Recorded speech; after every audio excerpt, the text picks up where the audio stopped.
My name is Amelia, and this is my story, a story of love, mistakes, and hope.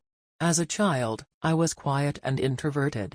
My strict parents allowed no friends, no hobbies, and no playing outside. I spent my days at home, longing to be like other kids. When I started school, I was scared and unsure how to make friends, but eventually, I found a few. Despite this, I stayed quiet, telling myself it was safer that way. I loved drawing and wanted to join art classes, but my parents insisted I focus only on studies, dismissing my passion for art. In college, I met Ryan. He was tall, funny, and made me feel special. I fell in love and believed he would take care of me.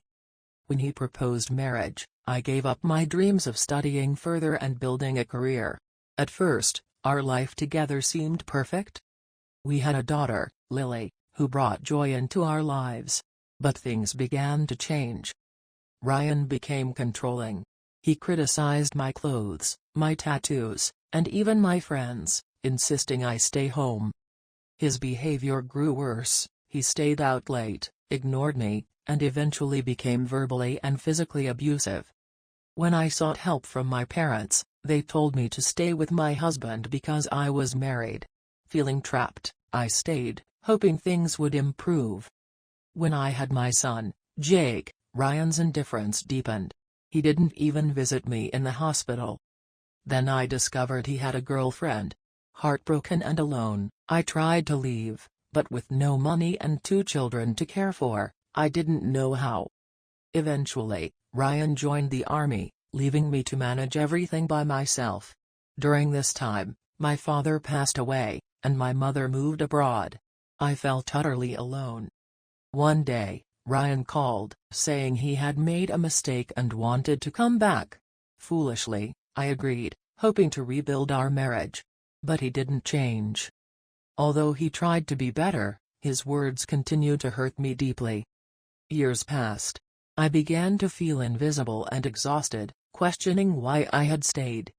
My children became my strength. Lily, now 8, loves to draw and sing, while 4-year-old Jake's laughter brightens my darkest days.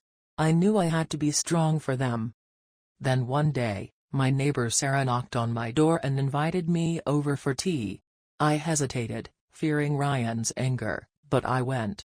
Talking to her felt like a lifeline. Sarah suggested I start working from home, and though Ryan disapproved of me working, I decided to try. I began baking cakes and selling them. At first, it was difficult, but the positive feedback encouraged me. For the first time in years, I felt proud of myself.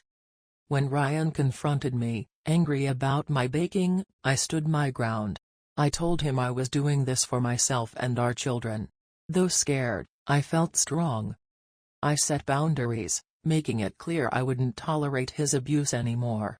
Slowly, I began rediscovering myself. I cut my hair, wore colorful clothes, and reconnected with people who supported me. For the first time, I felt free. Today, I am still working on building a better life for my children and me. I don't know if Ryan will ever change, but I have. I am no longer the scared girl I once was. I am stronger, and I believe in a brighter future. If you're reading my story, know this: you are strong. You can survive hard times and rebuild your life. Don't give up on yourself. Keep moving forward, one step at a time.